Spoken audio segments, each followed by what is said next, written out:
বলেছিলাম যৌবনকালকে কদর করা লাগবে, বলেছিলাম যৌবন কারো দেওয়া গিফট নয়, এই যৌবন যিনি দিয়েছেন গলার আওয়াজ বড় করে আরেকবার বলেন তিনি কি? সুতরাং আল্লাহর পথে যৌবন কাটাবো, আজান হয়ে গেলে নামাজে চলে যাব। এই যৌবনকালীন বয়সে যারা পড়াশোনা করছো ভাইয়েরা শোনো, কলেজ বিশ্ববিদ্যালয়ের ক্যাম্পাসে মাদকাসক্ত হয়ে যায় না। বাবারা কত কষ্ট করে ছেলেদেরকে পড়াশোনার জন্য টাকা পাঠায়, কিন্তু কলেজে আর বিশ্ববিদ্যালয়ের ক্যাম্পাসে, আমি নিজেও কিন্তু বিশ্ববিদ্যালয়ের ছাত্র ছিলাম, বিশ্ববিদ্যালয়ে দেখেছি অনেক ছেলেরা রেল লাইনের উপরে বসে গাঞ্জা খায়, অনেক ছেলেদেরকে বিশ্ববিদ্যালয়ের হলে দেখেছি গাঞ্জার আসর জমায়া দেয়। খবরদার, বাপরা এত কষ্ট করে মা বাপ বাড়ি থেকে পয়সা পাঠায়, এই পয়সা পাঠায় মা বাবা স্বপ্ন দেখে আমার ছেলে পড়াশোনা করে ভালো একজন মানুষ হবে, আমার ছেলে একজন দেশপ্রেমিক নাগরিক হবে, আমার ছেলেটা বড় কোনো অফিসার হবে, ভালো চাকরি করবে কিংবা ব্যবসা করবে, প্রতিষ্ঠিত হবে। খবরদার যুবকরা, মা বাবার সেই লালিত স্বপ্নকে ভেঙে চুরমার করে দিও না, মাদক সেবন করো না। আজকাল তো যুবকরা মাদক সেবন করে অনেক যুবকরা নষ্ট হয়ে যাচ্ছে, মাদকের ধারে কাছেও যাওয়া যাবে না। আল্লাহ কোরআনে বলেছেন ওয়ালা তুলকু বিআইদিকুম ইলা তাহলুকা, নিজেরাই নিজেদেরকে ধ্বংসের দিকে ঠেলে দিও না। এই মাদক গ্রহণের ফলে মানুষ তার জীবনকে হুমকির মুখে ফেলে দেয়। সুতরাং যেটা গ্রহণ করলে জীবন হুমকির সম্মুখীন হয়ে যায়, সেটা থেকে নিজেকে বাঁচিয়ে রাখার জন্য যিনি আদেশ দিয়েছেন তিনি কি? যুবক ভাইয়েরা, এই যৌবন বয়সে এদিক ওদিক গিয়ে অন্যায় অপকর্মে জড়িয়ে নিজের যৌবনকে নষ্ট করে দিও না। যৌবনকালীন বয়সে বিবাহ বহির্ভূত কোনো হারাম রিলেশন করো না, গার্লফ্রেন্ড বানাইও না, মেয়েদের পিছনে ঘুরঘুর করো না। যারা মেয়েদের পিছনে ঘুরঘুর করে এরা আজীবন শুধু বিয়ের পরেও দেখা যায় বউয়ের ওই আঁচল ধরে ধরে ধরে ধরে পিছে পিছে হাঁটে।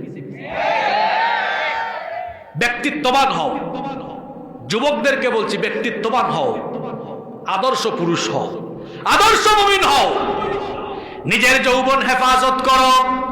আল্লাহ কোরআনে বলেছেন সফল কাম মুমিন হলো তারা ওয়াল্লাযীনা হুম লিফুরুজিহিম হাফিযুন।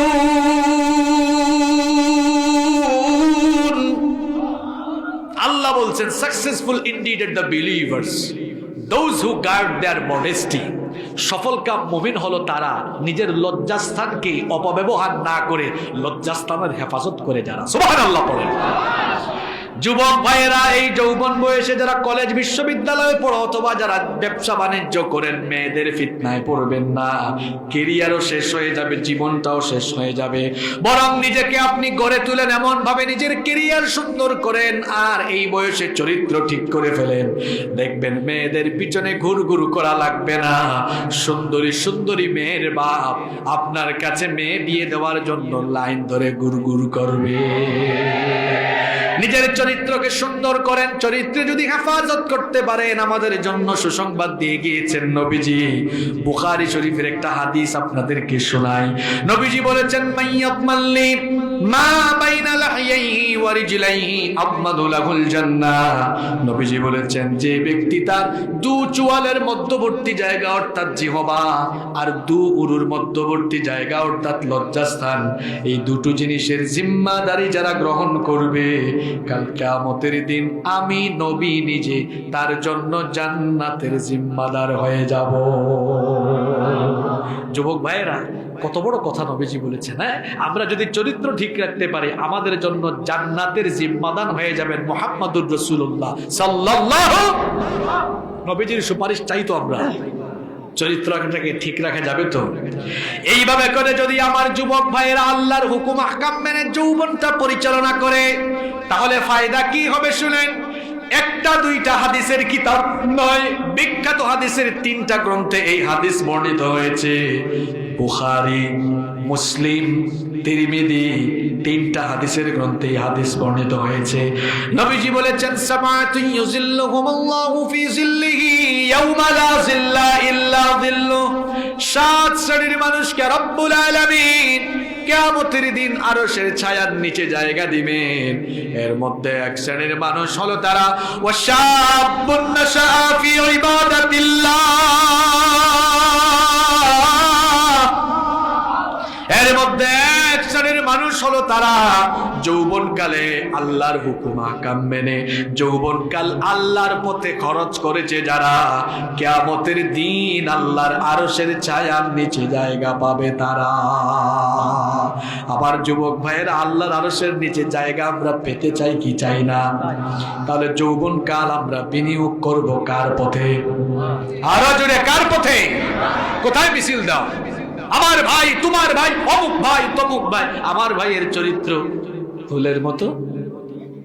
কার চরিত্র ফুলের মতো পবিত্র? খুঁজা দেখেন তো। হ্যাঁ, নামাজ পড়ে না এক ওয়াক্ত, সুযোগ পাইলে গাঞ্জা টানে 5 ওয়াক্ত।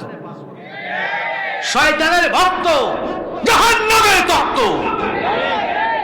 কেন এই জবান দিয়ে আল্লাহু আকবার আসে না?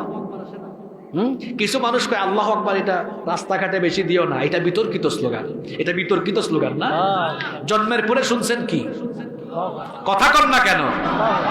যারা বলে না জন্মের পর আপনারা আজান শুনেন নাই? জন্মের পরে আমাদের গানে কি দেওয়া হয়েছে? আজানের প্রথম শব্দ কি?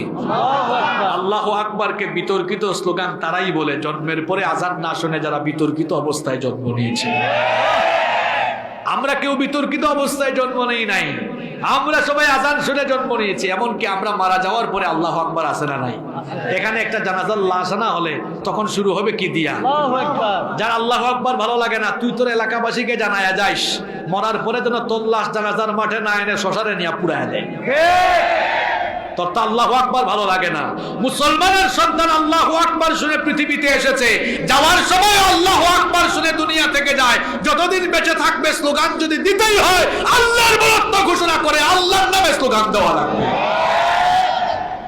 কিছু মানুষের মুখ দিয়া আল্লাহু আকবার আসে না। বক্তৃতা শুরু করছে, মাইক দিছেন, আউযুবিল্লাহও নাই, বিসমিল্লাহও নাই, আল্লাহর প্রশংসাও নাই, নবীর উপর দুরূদও নাই। বক্তব্য শুরু হয় না, বক্তব্যের আগে 2-3 মিনিট তার এই নেতা ওই নেতার নামে চামচামি করতে করতে চামচার ঘরের চামচা শেষ। অথচ মুসলমানের সন্তানের বক্তব্য শুরু হবে কার নামে? আল্লাহর নবী বলেছেন তোমরা কোনো কথা বা কাজ শুরু করবা কার নামে? যেমন আমরা ঘর থেকে বের হই, নবীজি শিখাইছেন ঘর থেকে বের হও বলো বিসমিল্লাহ, তাওয়াক্কালতু আলাল্লাহ। আমরা যখন গাড়িতে উঠি, যানবাহনে উঠি, তখনও বলি বিসমিল্লাহ মাজরেহা ওয়া মুরসাহা ইন্না রাব্বি লাগফুরুর। দেখবেন বিমানে যখন উঠে বলে লেডিস এন্ড জেন্টলম্যান আমরা এখন টেক অফ করব, ঠিক আছে? তখন শুরু হয়ে যায় দোয়া, আল্লাহু আকবার, আল্লাহু আকবার, আছে না? দোয়া শুরু হয়ে যায় বিসমিল্লাহি মাজরেহা ওয়া মুরসাহা ইন্না রাব্বি লাগফুরুর রহিম সুবহানাল্লাযী সাখখারা লানা হাযা ওয়া মা কুন্না লাহু মুকরিনিন। বিমানে যারা সফর করেন শুনছেন না এগুলো বলে, যে মাইক দিয়ে দিয়ে বলে। দেখেন আমরা সব কাজে শুরু করি কার নামে? তো বক্তৃতার সময় এত চামচামি কেন? আগে আল্লাহর নাম বলেন, ঠিক কি না বলেন? আল্লাহর নামে শুরু করবেন, মরার পরে আল্লাহর কথা কইতে পারবেন। মরার পরে কবরে প্রথম প্রশ্ন করা হবে কার কথা? মার রাব্বুকা, রবকে। রবের নামে স্লোগান দিয়ে গেলে দুনিয়াতে রবের পথে চললে প্রশ্ন করার সাথে সাথে বলবেন রব্বি আল্লাহ, আমাদের রবকে। আল্লাহ আমার রব, এই রবি আমার সব। আল্লাহ আমার রব, এই রবি আমার সব। দমে দমে তনু মনে তারি অনুভব। আল্লাহ আমার রব, এই রবি আমার সব। আল্লাহ আকবার। রবের কথা আছে। এরপরেই প্রশ্ন করা হবে মা দীনুকা, তোমার দিন কি? দীনি আল ইসলাম। প্রশ্ন করা হবে মা হাযার রাজুলু আল্লাযী বুইসা ফিকুম, ইনি কি যাকে তোমাদের কাছে পাঠানো হয়েছিল? সারা জীবন যদি নবীর তরিকায় চলেন বলে ফেলবেন হাদা নবিয়ুনা মুহাম্মাদুর রাসূলুল্লাহ সাল্লাল্লাহু আলাইহি ওয়াসাল্লাম।